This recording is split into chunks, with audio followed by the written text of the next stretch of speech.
છેલ્લે આપણે gravitational potential રહ્યા તું હતી ને ત્યારે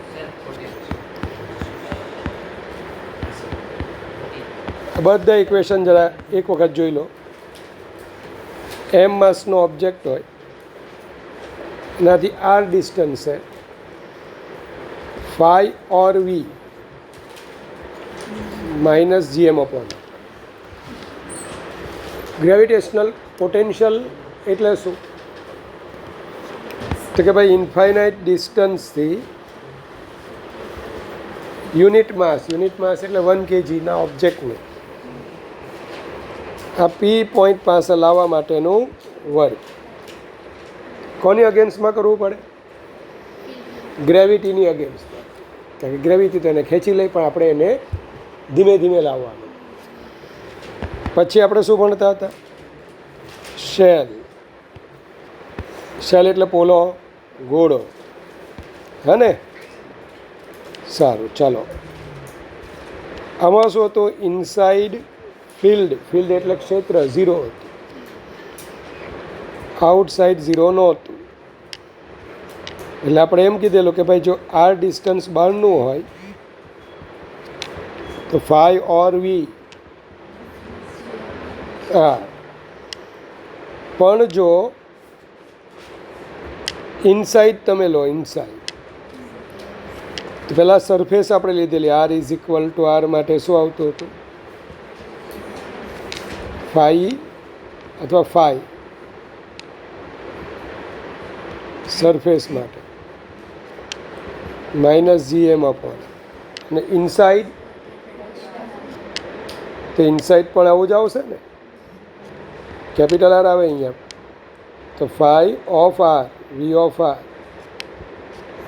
માફ કરજો. તો શું લખતા હતા? માઇનસ. કેમ આ અંદર કોન્સ્ટન્ટ રહેતું હતું? ફિલ્ડ જ 0 હતું, એટલે કોઈ વર્ક કરવું પડે નહીં. પડી? ચાલો, પછી સોલિડ સ્ફિયર ભણેલા.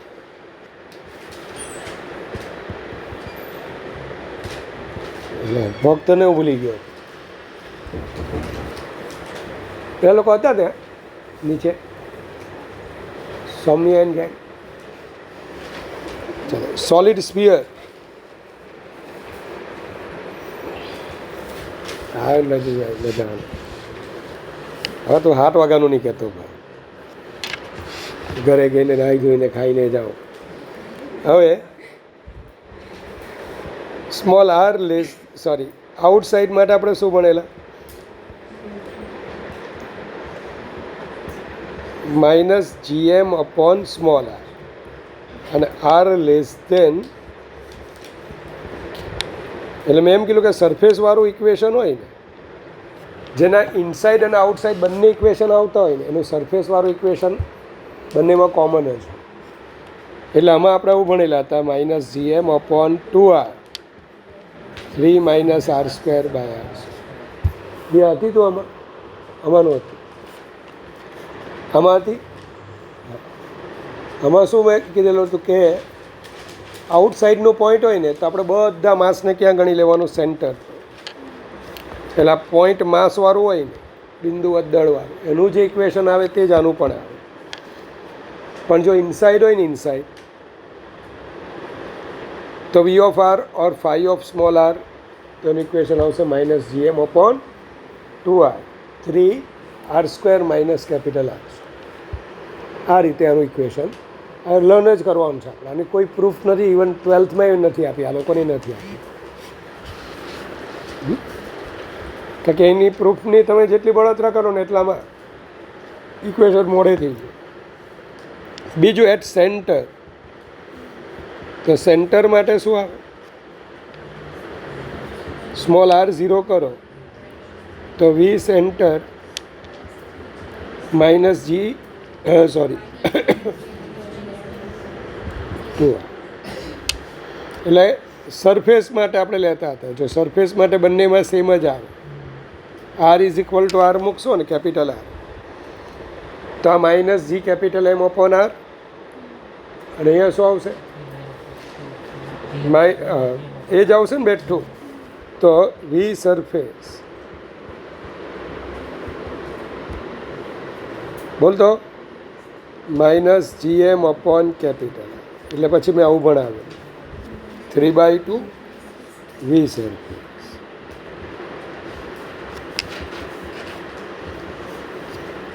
પછી રિંગનું અને ડિસ્કનું કેમ ચાલો આવી રિંગ હોય શ્રીજા તો આ રિંગનું માસ છે કેપિટલ M, આ છે એની એક્સિસ,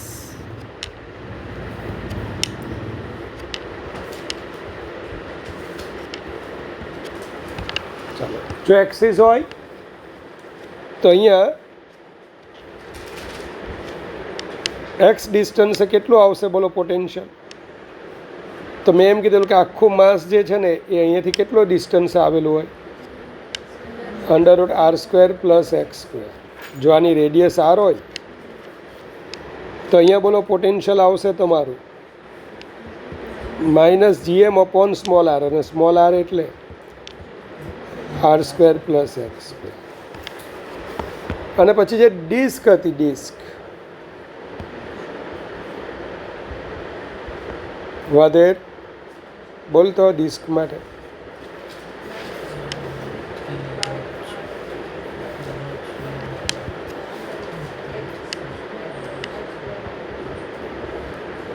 M માસની અથવા સિગ્મા એની માસ ડેન્સિટી. તો એક્સ ડિસ્ટન્સે પોટેન્શિયલ V ઓફ R લખો, ફાઈ ઓફ R લખો. આ થોડું વિચિત્ર છે. શું આવશે -2π G સિગ્મા પછી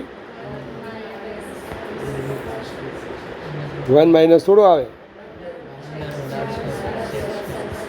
-r એક્સ આવે ને આવું આપણને મળે. આને યાદ જ રાખજો ભાઈ. આ બધા ઇક્વેશન મેં એમને યાદ રાખવાને કીધા છે અને બધા 12થમાં પાછા રિપીટ જ થવાના છે. અને પાછા 12થમાં દરેકની સાથે મેં એક પ્રોબ્લેમ એ મૂકેલો. ચાલો તો ડિસ્ક સુધી આપણે બધું પૂરું થઈ ગયું હતું. અચ્છા હવે ગ્રેવિટેશનલ પોટેન્શિયલ એનર્જી અમારી મેં આ લોકોને આવું ભણાવ્યું કે ત્યારે એમ માસ લાવવું છે તો આપણે ક્યાંથી લાવવાનું હોય એને ઇન્ફિનિટીથી. આપણે નિયમ એવો જ છે બધું ઇન્ફિનિટીથી લાવવાનું. અમારે 2 પાર્ટિકલની સિસ્ટમ બનાવી છે. શું બનાવવાની છે 2 પાર્ટિકલની સિસ્ટમ. તો એ 2 પાર્ટિકલને લાવવાના ક્યાંથી છે ઇન્ફિનિટીથી. આ માટે આપણે શું કરવું પડે વર્ક કરવું પડે. સાંભળજો પહેલો જ્યારે માસ આવશે ને ત્યારે કોઈ ફિલ્ડ નથી એટલે મેં એમ કીધેલું કે પહેલાં માટે કોઈ વર્ક કરવું પડે નહીં. તો M1 માટેનું વર્ક 0. હવે આ આવી ગયું એટલે એની આજુબાજુ એ શું પ્રોડ્યુસ કરે ફિલ્ડ પ્રોડ્યુસ કરે. M1 થી R12 ડિસ્ટન્સે પોટેન્શિયલ કેટલું -GM1 અપોન R12.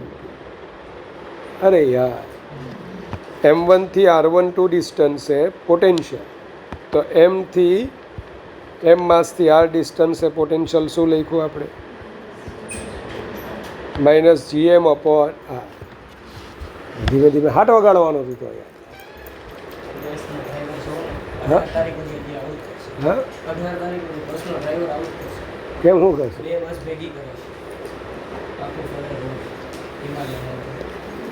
અહીંયા જ ઉતરી જવાનું હે એટલે તો સાડા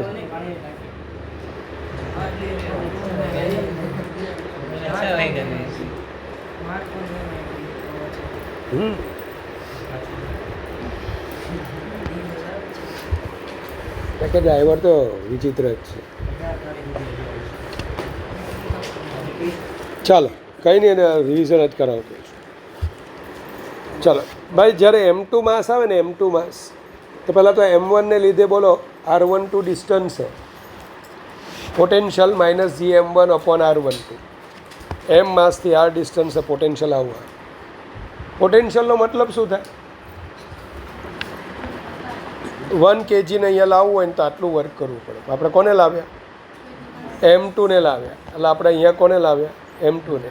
તો 1 kg માટે બોલો V1 વર્ક, તો M2 માટે કેટલું? એટલે મેં જો લખ્યું M2 V1. V1 એટલે શું આવે? Minus GM1 upon R1. તો WM2 એટલે minus GM1 M2 upon R1. તો રિયા, મેં આ લોકોને આવું સમજાવ્યું કે જ્યારે તને M1 અને M2 બે માસ આપેલા હોય, ડિસ્ટન્સ R આપેલું હોય, તો આ બેના સિસ્ટમની potential energy minus GM1 M2 upon R. શું આવે? Minus GM1 M2 upon R. આટલી પોટેન્શિયલ એનર્જી. સેમ જો ત્રીજો પાર્ટિકલ લાવીએ, 3 પાર્ટિકલની સિસ્ટમ લાવીએ, તો શું થાય? પહેલો અને બીજો કેટલા ડિસ્ટન્સ છે? R12. પહેલો ને ત્રીજો, બીજો ને ત્રીજો. ચાલો, હવે જે ત્રીજો આવશે ને અહીંયા, ત્રીજો એ M1 અને M2 બંનેના ગ્રેવિટેશનલ ફિલ્ડ કે સર M1 M2 બંનેના ગુરુત્વાકર્ષી ક્ષેત્રમાં આવે ત્યારે અહીંયા આ બંનેનું પોટેન્શિયલ લખવા. શું આવે પોટેન્શિયલ? 2 થી 12માની થિયરી છે. Minus GM1 upon R13 minus GM2 upon R23. Potential એટલે શું? યુનિટ માસ, એકમ દળ ને લાવવાનું વર્ક. તો યુનિટ માસ માટેનું વર્ક V, તો M3 માટેનું કેટલું? તો એને આપણે WM3 કીધું. ચાલો, તો ટોટલ કેટલું વર્ક થયું? તો પહેલાં M1 માટે 0, M2 માટે આટલું, M3 માટે આખા ગામ જેટલું, આના જેટલું થાય ને. WM3 માટે આટલું. 3 ने આપણે श्रीजा अगर हम ऐड करेंगे तो टोटल वर्क ऐसा आएगा. और इसे हम प्रेम से ऐसे लिखेंगे, ये 1 2, ये 1 3 1 सॉरी 1 3 2 3. कैसे पैर बनाएंगे? 3 पार्टिकल है, पहले के दूसरे के साथ, तीसरे के साथ. इसे क्या लिखेंगे धारा? U12, इसे U12, फिर 2 की 3 के साथ U23. આ રીતે આપણે પેર બનાવવાનું. બરાબર છે હરી? એની પ્રોબ્લેમ ભાઈ? આ જ રીતે 4 પાર્ટિકલ હશે તો U14, પછી 2ની કોની સાથે?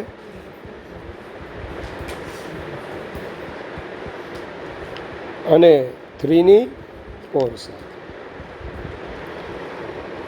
ચાલો, U12 તો કે લખાઈ ગયું, જોયું? Minus GM1 M2 upon R12 એટલે 1 અને 2 વચ્ચેનું distance, GM1 M3 upon R13, GM1 M4 upon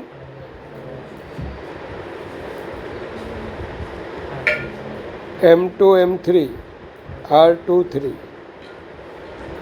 GM2 M4 R24 અને GM3 M4 અપોન R3. હવે આ રીતે આપણે પોટેન્શિયલ એનર્જી. પછી મેં એવું સમજાવેલું સેલ્ફ પોટેન્શિયલ એનર્જી.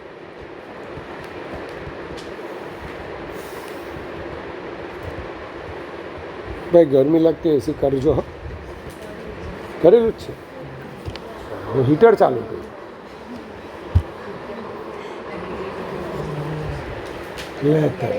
અચ્છા,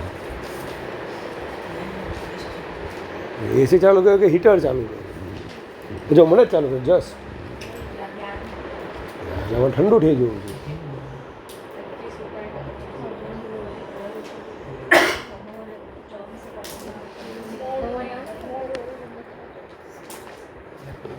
बोलाओ पड़ेगा. चलो भाई, सेल्फ पोटेंशियल एनर्जी क्या होती है? सेल्फ यानी कौन? तो सपोज करो मैंने ऐसा पढ़ाया था उस दिन, एक स्फीयर है भक्त, स्फीयर का मास है एम. अब ये स्फीयर कैसे बना होगा, पहले तो आपको ये सोचना है. तो कि पूरा मास टुकड़ों टुकड़ों में आया हो. एक पार्टिकल पहले आया, उसके बाजू में दूसरा आया, फिर तीसरा. हमें ऐसा सोचना है. આ બધું ભણીએ ને તો આ બધું વિચારવાનું કે આ ક્યાંથી આવ્યું. ઇન્ફિનિટીથી.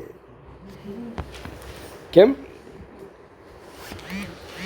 કોઈને ત્યાં એમ પેલા બાબા જતા રહ્યા હોય ઉપર, બાબા ક્યાં ગયા તો કે ઇન્ફિનિટી ગયા, અનંતે ગયા, પાછા આવશે નહીં. કોઈને ત્યાં બેબી બોર્ન થયું હોય, ક્યાંથી આવ્યું? ઇન્ફિનિટીથી આવ્યું. बाबा बेबी बनी नहीं. तो वो जो जीवन चक्र होता है ना, उसमें ऐसा होता है. पिक्चर में नहीं देखा, वो बाबा ही आता है. हाँ,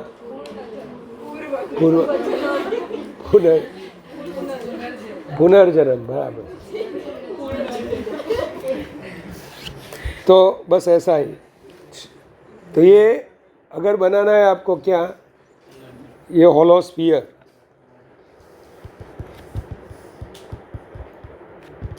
तो हमें क्या सोचना है, ये कहाँ से आया होगा? इन्फिनिटी से. इसे बनाने के लिए भी वर्क करना पड़ेगा. प्रेम से याद रख लो. प्रूफ मैं दूंगा आपको, इससे अच्छी वाली प्रूफ दूंगा. You self GM² 2R.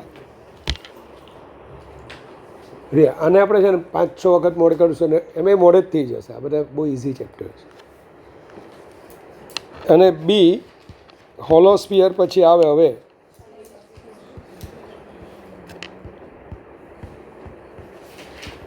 Solid sphere. Gujarati वाला नक्कर गोड़ो. उसमें क्या होगा कि ये जो स्फीयर हमें बनाना है, आनी प्रूफ तो बहुत मस्त है. ये जो स्फीयर हमें बनाना है,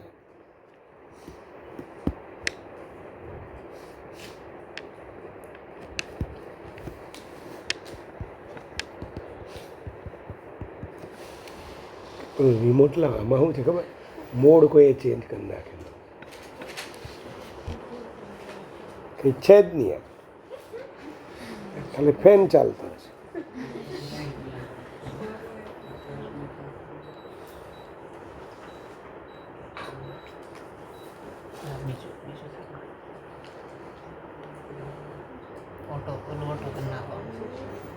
આવ્યું ને ઓટો કટ થયું.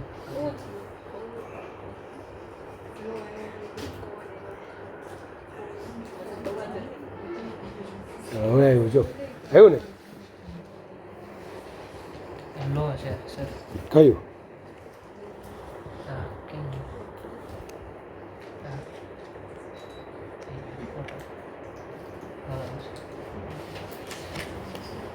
ચાલ વિચારો કે આ બગડી ક્યાં ગયું છે. 12 વાળાની સર્વિસ એટલે કે કમ્પ્લીટ. ચાલો सॉलिड स्फीयर. चल चल वडील. सॉलिड स्फीयर में क्या आता है, इसे बनाने के लिए भी पूरे एम मास को कहाँ से लाना होता है? इन्फिनिटी. अब कैसे लाना होगा इसका डेरिवेशन हमें सीखना है, लेकिन अभी नहीं, वो 12th में ही. तो इसकी यू सेल्फ आएगी, बोल तो बात है, GM²/5. Very good. तो આ એની સેલ્ફ એનર્જી. હવે આમાં છે ને બહુ વધારે પડતા અંદર ઉતરવાની જરૂર નથી. પ્રેમથી તમને કહું ને, આ ઇક્વેશન ઘણા રેન્કર્સ જોયા કે જેના પ્રૂફ ખબર નથી પણ ઇક્વેશન ખબર. જ્યાં જ્યાં હું કહું ને કે ઇક્વેશન બેઝ તૈયારી કરો ત્યાં હું કરવા. ચાલો હવેનો જે ટોપિક છે ને એ છે બાઇન્ડિંગ એનર્જી.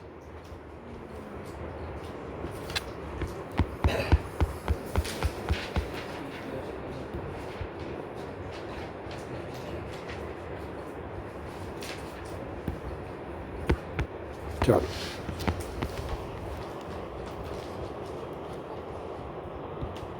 બાઇન્ડિંગ એનર્જી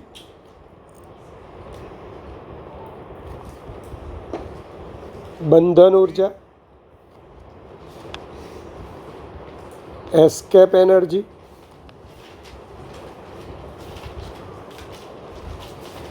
નિષ્ક્રમણ ઉર્જા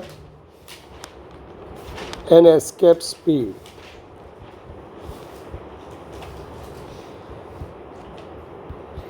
નિષ્ક્રમણ ઝડપ. એક્ઝેક્ટલી આ શું છે તે તમને સમજો. પહેલું બાइंडिंग एनर्जी. हम किसे बाइंडिंग एनर्जी बोलते हैं?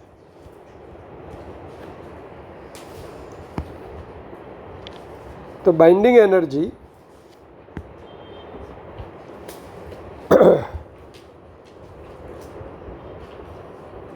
देख ध्यान આપજો.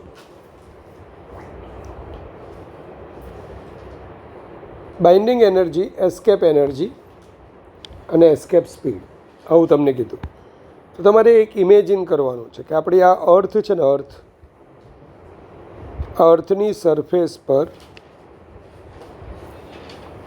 સ્મોલ એમ માસનો એક ઓબ્જેક્ટ છે અને કેવો છે, એની સ્પીડ 0 છે. આપણી અર્થ છે શ્રીજા. અર્થનું માસ એમઈ, એની રેડિયસ આર. તો ઇનિશિયલી તમને આવું કીધેલું છે બરાબર. એનો ઓબ્જેક્ટ